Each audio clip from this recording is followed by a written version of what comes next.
Welcome back to the channel. Today we are diving into the world of algorithms, especially a sorting algorithm called bubble sort. Ever had a messy drawer you needed to organize? Well, just like organizing physical objects, computers also need ways to arrange data efficiently. Sorting algorithms are the tools they use for this task. Bubble sort, as the name suggests, is a simple and intuitive algorithm that works much like bubbles rising up to the surface. Let's explore how bubble sort works step by step and see how it brings order to your data. Let's start writing bubble sort algorithm, but before writing any algorithm, you should try to understand the logic of bubble sort algorithm. Let us try to understand. In bubble sort, what is done, that adjacent elements are compared. And see, we have taken 10 elements of different sizes, and for understanding purpose I have named them as 1, 2, 3, 4 and so on up to 10, because there are 10 elements. Now when one is compared with the other adjacent element, and if first one happens to be smaller than the second one, they will retain their positions. But if 3 is compared with the adjacent element 4, 4 being smaller than 3, they will swap their positions. That means they will exchange their positions. 4 will come in the place of 3 and 3 will go to the place of 4. So this is how the bubble sort works. So in first iteration, let us see what happens. Element number 1 and 2. Now compare them. They will retain their positions because 1 is smaller than 2. Now compare 2 with 3. Again they will retain their positions because 2 is smaller than 3. Now compare 3 with 4. What will happen now? They will swap because 4 is smaller than 3. So 4 will come here and 3 will go here. Now because 3 is lying at this position, now 3 will be compared with the adjacent element 5. Now 3 with 5. Now which one is smaller? Of course 3 is smaller than 5. So they will retain their positions. Now 5 will be compared with 6.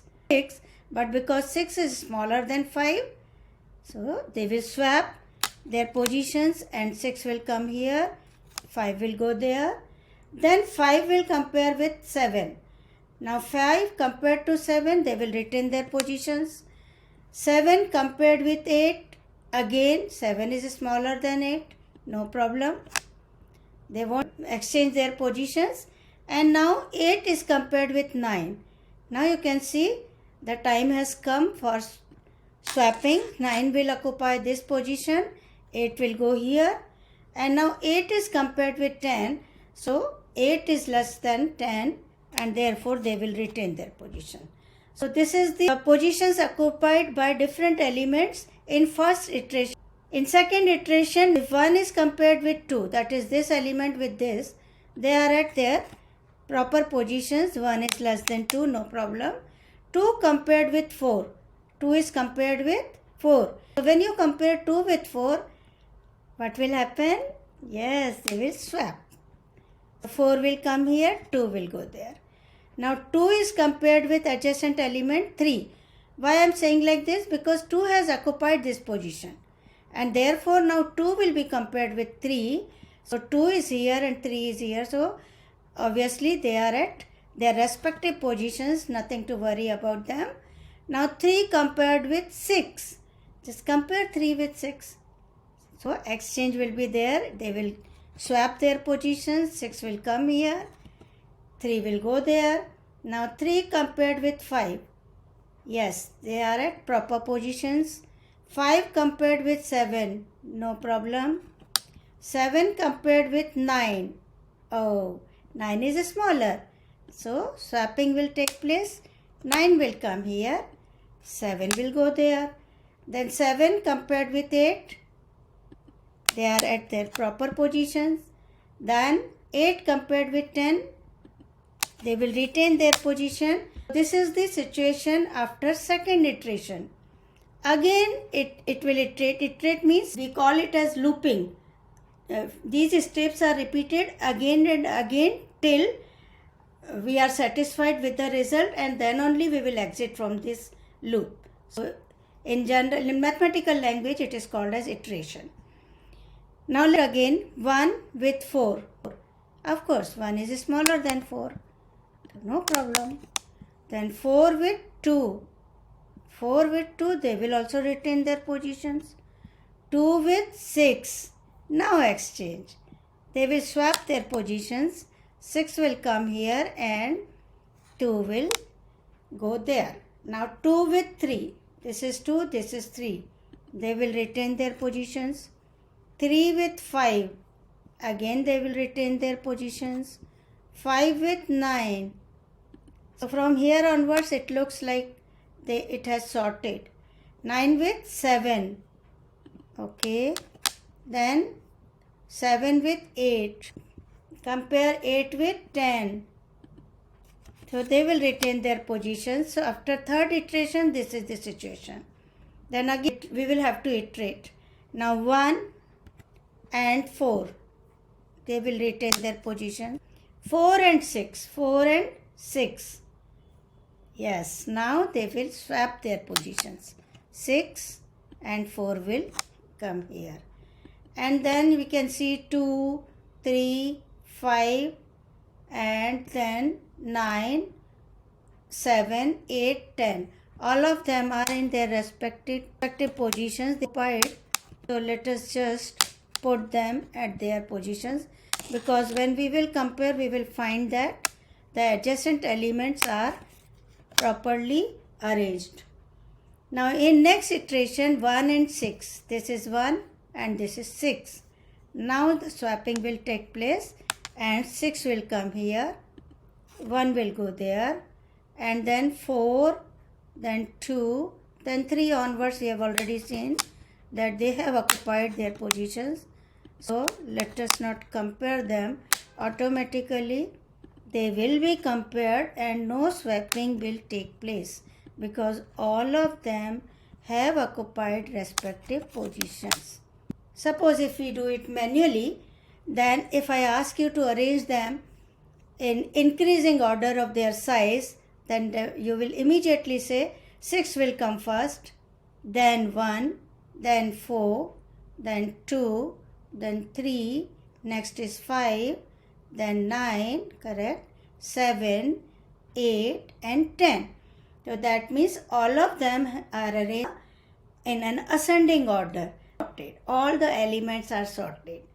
So for a fun, if you want to do this experiment, then you can select 10 students of your class with different heights, then ask them to stand randomly and then just go for swapping. Use bubble sort method. So wherever you find the incorrect positions, just change their positions and see how many iterations you need for arranging them from smallest to tallest one. As a fun, you can do such kind of experiments in your classroom. Now let's write algorithm. We have understood the logic. We will go ahead with algorithm.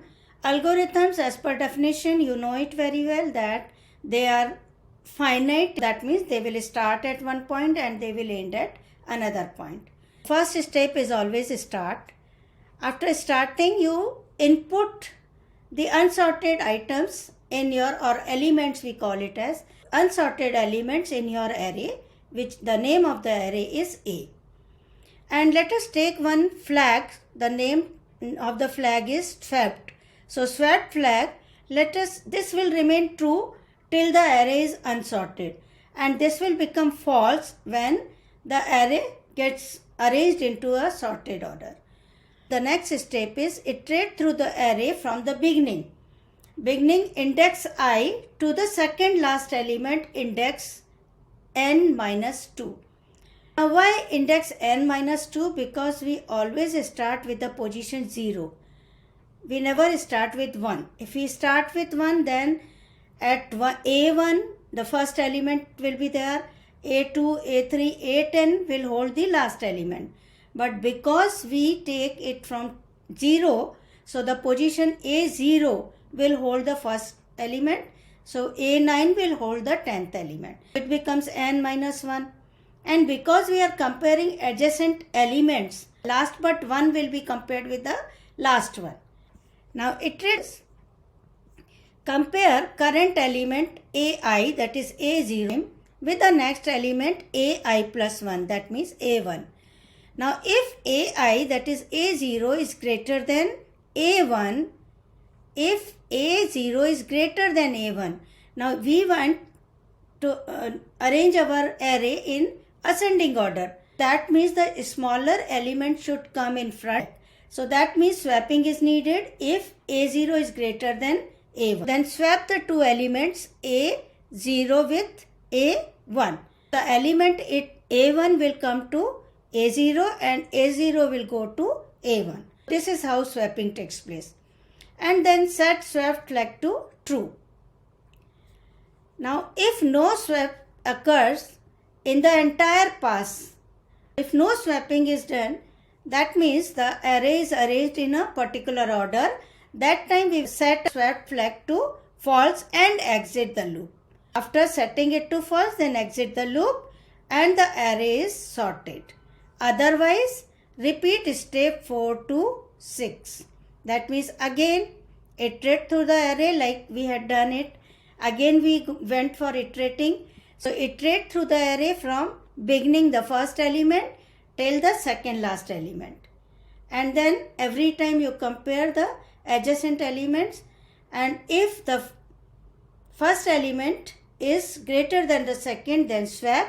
If not, then they will retain their position. No swapping will take place. And this way, till we get this situation arrives that no swaps occurred in the entire pass, then your swap flag, you set it to false and then exit the loop. And then display the same array because the array elements have occupied proper locations in the array itself. They have been rearranged in ascending order. Display same array A sorted in ascending order, and because our task is over, end the algorithm. So this is how the sorting algorithm works, and this is what the bubble sort is. Have a good day. We will meet in next video with some other algorithm. Thank you.